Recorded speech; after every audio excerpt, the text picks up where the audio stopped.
Tra-la-la-la-la-la-la-la.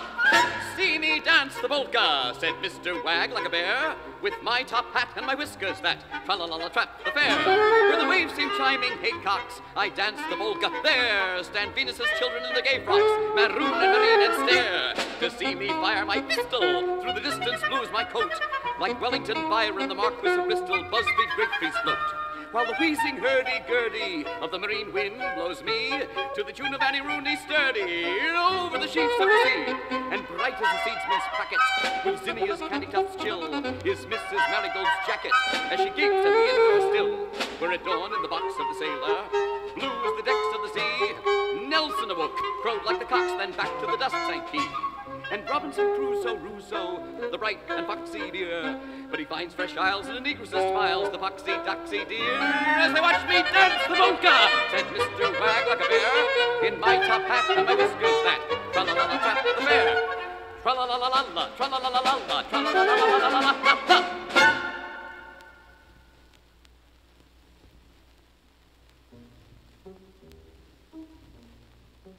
Cried the navy blue ghost of Mr. Belacre, the Allegro Negro cocktail shaker. Why did the cock crow? Why am I lost down the endless road to infinity tossed?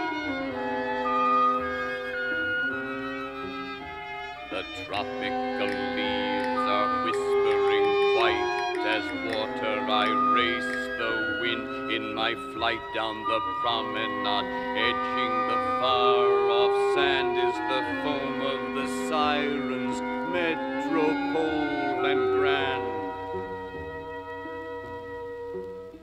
As I race through the leaves as white as water, my ghost flowed over a nursemaid quarter, and there I saw the long grass weep, where the guinea fowl plumaged house asleep, and the sweet ringed doves of curded milk watch the infanta's gown of silk in the ghost room tall, where the governante whispers slyly, fading andante. In at the window then looked he, the navy blue ghost of Mr. Belacre, the Allegro Negro cocktail shaker. And his flattened face like the moon saw she, rhinoceros black, yet flowing like the sea.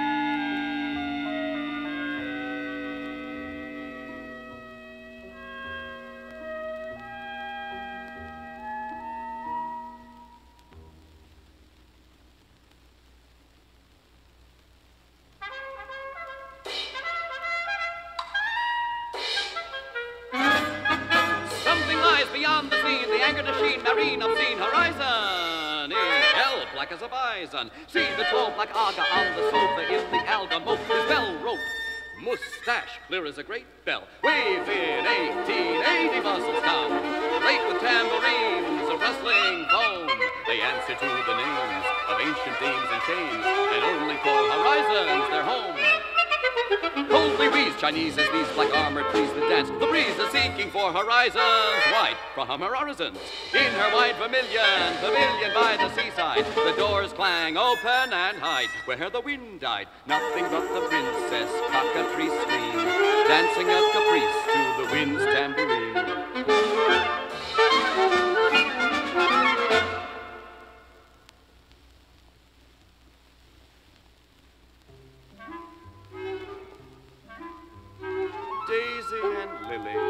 Lazy and silly, walk by the shore of the wan grassy sea, talking once more neath the swan-bosomed tree. Rose castles, Tourelles, those bustles where swells each foam bell of ermine. They roam and determine what fashions have been and what fashions will be, what tartan leaves born, what crinolines worn. By Queen Thetis, pelisses of tarlatan, blue like the thin, plaited leaves that the castle crags grew, or velour d'Afronde on the water god's land. Her hair seemed gold trees on the honey-cell sand, when the thickest gold spangles on deep water seen were like twanging guitar and like cold mandoline, and the nymphs of great caves with hair like gold waves of Venus wore tarlatan, Louise and Charlottine, Boreas's daughters, and the nymphs of deep waters, the nymph Talione, Grisy the Ondine, were plaided Victoria and thin Clementine like the crinolined waterfalls. Wood nymphs wear bonnets, shawls elegant, parasols floating are seen. The Amazons wear balls serene of jonquil, beside the blonde lace of the deep falling wind.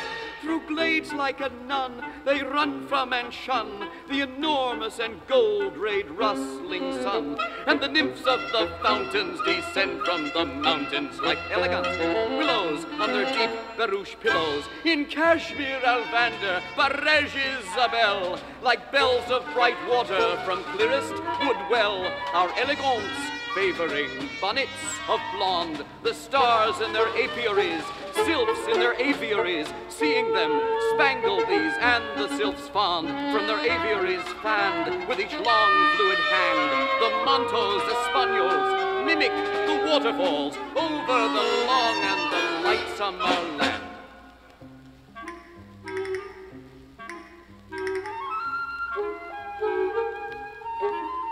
So Daisy and Lily, lazy and silly, walk by the shore of the wan grassy sea, talking once more neath a swan-bosomed tree. Rose castles, tourelles, those bustles, morels of the shade in their train follow. Ladies, how vain, hollow, gone is the sweet swallow. Gone, Philomel.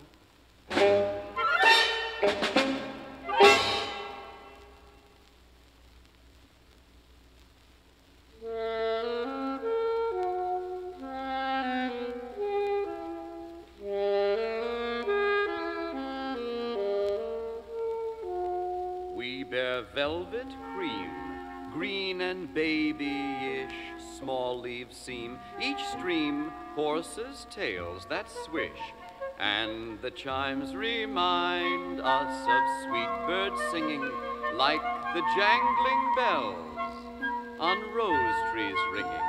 Man must say farewell to parents now, and to William Tell and Mrs. Cow. Man must say farewells to storks and bets, and to roses' bells and statuettes. Forests white and black in spring are blue with forget-me-nots, and to lovers true still the sweet bird begs and tries to cozen them by angels' eggs, sold by the dozen. Gone are clouds like inns on the garden's brinks, and the mountain gins Ganymede sells drinks, while the days seem gray and his heart of ice, gray as chamois or the Edelweiss, and the mountain streams like cowbell sound, tira, lira, drowned in the waiter's dreams, who has gone beyond the forest waves, while his true and fond ones seek their graves.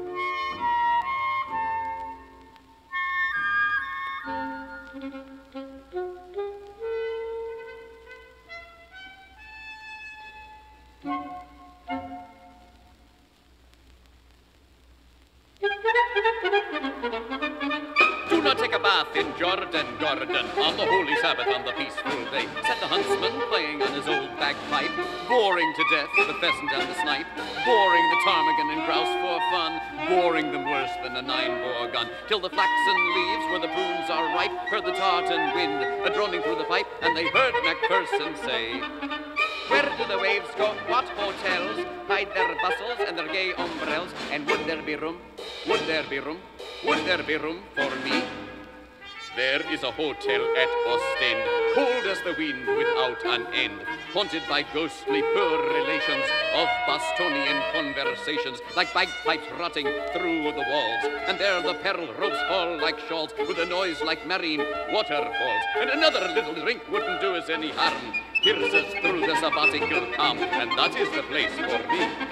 So do not take a bath in Jordan, on the holy Sabbath, on the peaceful day, or you'll never go to heaven, Gordon Macpherson, and speaking purely as a private person. That is the place, that is the place, that is the place for me.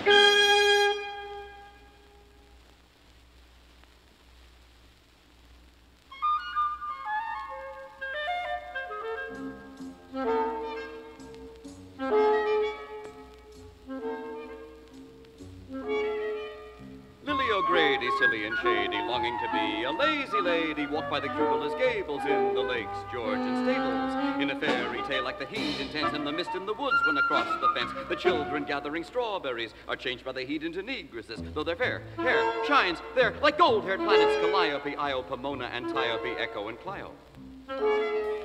Then Lily O'Grady, silly and shady, sauntered along like a lazy lady. Beside the waves, haycocks, her gown with tucks was of satin, the color of shining green ducks, and her folderol parasol was a great gold sun o'er the haycock shining. But she was a negress, black as the shade, the time on the brightest lady laid. Then a satyr dog-haired as trunks of trees began to flatter, began to tease. And she ran like the nymphs with golden foot that trampled the strawberry buttercup root, and the thick gold dew as bright as the mesh of dead Penelope's golden flesh. Made from the music whence were born Memphis and Thebes in the first hot morn, and ran to wake in the lake where the water ripples seem hay to rake. And Charlatine, Adeline, round rose bubbling Victorine, and the other fish express a wish for mastic mantles and gowns with a swish, and bright and slight as the posies of buttercups and of roses, and buds of the wildwood lilies, they chase her as risky as fillies. The red retriever-haired satyr can whine and tease her and flatter, but Lily O'Grady, silly and shady, in the deep shade is a lazy lady. Now Pompey's dead, Homer's red, Heliogabalus lost his head, and shade is on the brightest wing, and dust forbids the bird to sing.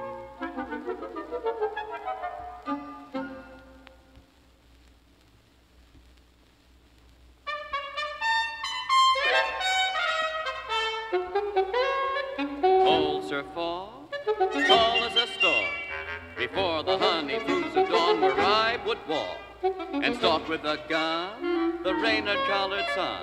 Among the pheasant-feathered corn, the unicorn has torn forlorn the smut-faced cheek, Sid and Sleep, periwigged as William and Mary Wee. Sally, Mary, Matty, what's the matter? Why cry? The huntsman and the rain-collared sun, and I sigh. Oh, the nursery maid Meg, with a leg like a peg, chased the feathered dreams like hens, and when they laid an egg in the sheepskin meadows where the serene King James would steer, horse and hounds then he from the shade of a tree picked it up as spoiled a boil for nursery tea, said the mourners. In the corn tower strain, feathered tall as a crane, and whistling down the feathered rain, old Noah goes again.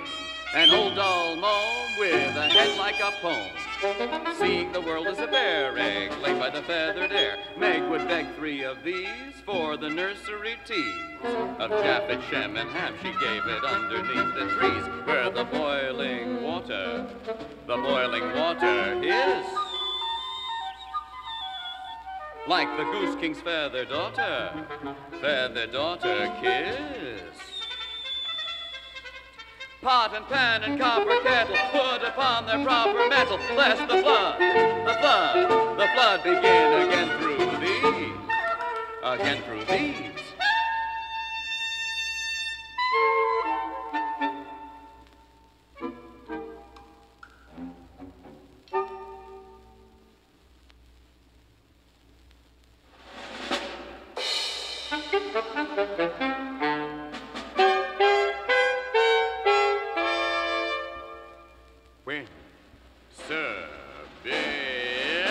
Beelzebub called for his syllabub in the hotel in hell where Proserpine first fell. Blue as the gendarmerie were the waves of the sea, rocking and shocking the barmaid. Nobody comes to give him his rum, but the rim of the sky, hippopotamus plum, enhances the chances to bless with a venison. Alfred Lord Tennyson crossing the bar, laid with cold vegetation from pale deputations of temperance workers, all signed in memoriam, hoping with glory to trip up the laureate's feet, moving in classical meters. Like balaclava, the lava came down from the roof, and the sea's blue gendarmerie took them in charge, while Beelzebub ran for his rum.